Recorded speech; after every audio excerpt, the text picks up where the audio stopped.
Peter and Nancy Zeck own and manage Wirrimbi Macadamia Orchard in New South Wales. This 3,000 tree orchard contains a mixture of both Hawaiian and A varieties, with an average age of approximately 20 years. It is also consistently among the top performing farms for this region. The farm is located approximately 10 kilometres southwest of Nambucca Heads on the New South Wales mid-north coast. Peter and Nancy have been operating this farm since purchasing it back in 1996. The things that really appealed to us were the fact that the age of the trees, 12 years old, 8 years old and 1 year old, which meant that the property was on a rising plane of production. And the other appealing thing was the infrastructure, which included a really good dehusking setup and some really good orchard machinery. After our first harvest in 1997, we realised there were some pretty serious issues, and one of those being that we couldn't see the end of the harvester as we were tonking around harvesting, and so which meant that the skirts needed to be lifted dramatically, and the other thing was that there was quite a lot of erosion, and that needed to be addressed. But that was created mainly by the fact that in those days everybody sprayed under their trees with glyphosate, leaving the ground absolutely bare to supposedly help harvesting. And so as soon as we completed harvest 97, we skirted the trees, stacked the prunings between the trees, and then had a contractor come in and chip the lot. Early in our period here, we were fortunate to have Alan Coates come down here and conduct a school on the property. And so we learned a fair bit about soil health and soil biology from there. As we had no background in horticulture, this was pretty important. And so we went on from there to putting out a lot of composts, vermicasts, chook manure over a period of time. And also Alan does our consulting and soil tests each year and sends us down the results, and we act upon his advice. And I think that shows in the tree health that we have here today. Soil biology has always been a major thing, and we've used quite a few humates and foliar sprays with compost teas. Very loath to use copper, if possible, because it damages all the goodies in the soil. But unfortunately, we have a touch of husk spot here, so copper has to be used, unfortunately. We have an excellent IPM scout in Bob Mayer, who checks the farm probably every 10 days during the formative season of the nuts. He also is instrumental in putting out our anastasis cards and our trichogramma cards, and he advises when we need to do a spray, and we try and make sure that that spray is done immediately.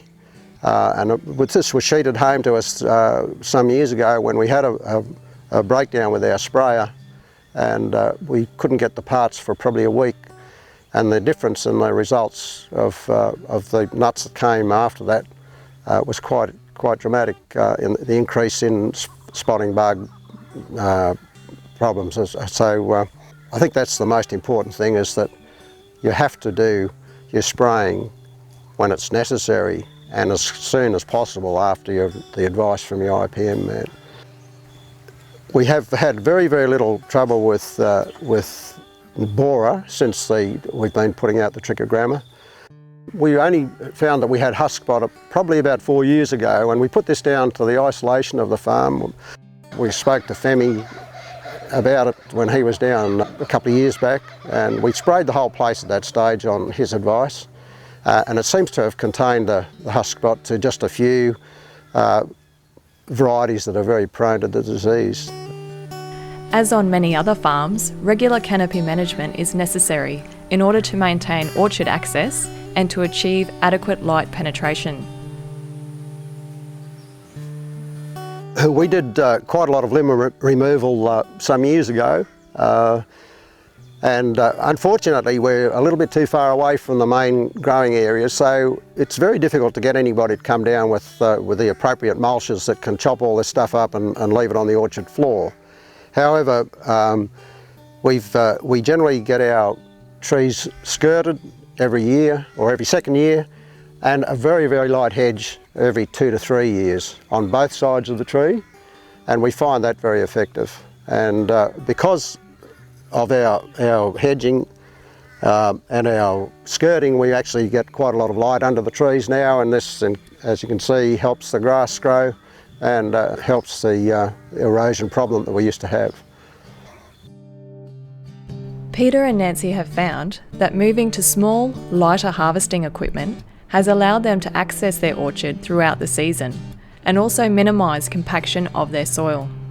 The existing tractor and harvester that was on the place when we purchased it was a pretty heavy machinery, and this created problems when we were harvesting because it left tracks, and compaction is a huge problem in the orchard. So we decided that we would go for a lighter machinery, lighter harvester, lighter tractor, and because of this we can get around the orchard pretty quickly. We continually harvest when the season's on. We don't use a blower or a sweeper because we think that this creates a huge problem with the root exposure.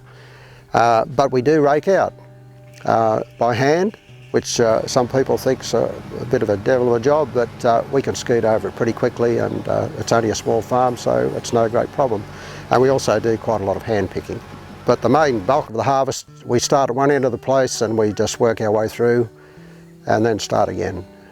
And nut is sent away consigned weekly during the harvest season, so we don't hold it on farm for any length of time. And I think this has certainly been very beneficial. An absence of native bees on the farm prompted Peter and Nancy to source their own hives. By splitting these hives, they've managed to steadily increase the number of bees available for pollination. We had a study done here of pollination between varieties, and that was carried out by Vincent Vithenage from the CSIRO back in about 2004. And part of the deal was he found that there were absolutely no native bees pollinating on the racemes, and he actually set up little cameras to make sure of this, and he advised us to, if we could, to invest in some native bees. So we bought a couple of hives, and gradually over the period we split our own hives, and we've now ended up with 30 hives which we have placed all around the farm, and we find this is, we hope it's actually increased our pollination, but it certainly wouldn't be doing any harm. And the best part about it is once you get to this number of hives, every split you do, you double the number. So they can increase dramatically over a period of time. As active best practice group members for many years, Peter and Nancy understand the importance of networking with other growers and the value of sharing information with each other. In the past, we belonged to industries in cattle and sheep, and they were always very fragmented, and we found that the macadamia industry is, in general, a really cohesive industry to be in. We have a great deal of information put out by the AMS with its magazine. We have Mac groups that always have interesting speakers. We have MacMan, which keeps control of we can keep control of our costs and our inputs, and keep great records with that. And best practices has also been a great source of information. But there's loads of information coming in the magazine or on emails or whatever from growers who are all prepared to share their knowledge around, and I think that's a wonderful thing. The Zecks believe strongly in the importance of keeping good farm records. Nancy manages all of these records, and she and Peter utilise the resulting information to better inform their decision making. Well, I think it's very handy to have information at your fingertips. We can see what our unsound nut is in any season, what has been our major pest, how we feel the crop is responding to fertilisers. I lodge our BAS so I know exactly what we've made each quarter. I know what we're spending on fuel, whether it pays to have petrol motors or diesel motors. In our costs, I break down every piece of machinery and have it in separately so that we always know what we're spending on each piece of machinery, which helps when you're considering buying, say, a new mower, and you think, well, this one has performed well, that one performed badly. And I find that very helpful, and so does Peter. We both look at that and take it into consideration. The performance of the Zeck's farm over many seasons is evidence that their approach works.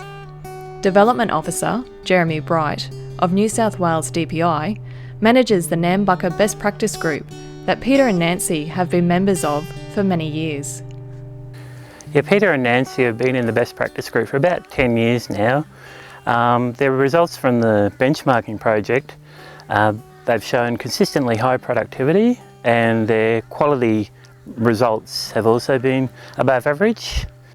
I think Peter and Nancy's success can be put down to a number of key factors, those being they really look after their soil, they encourage good soil health, soil biology, and basically put on what's needed to keep the soil healthy.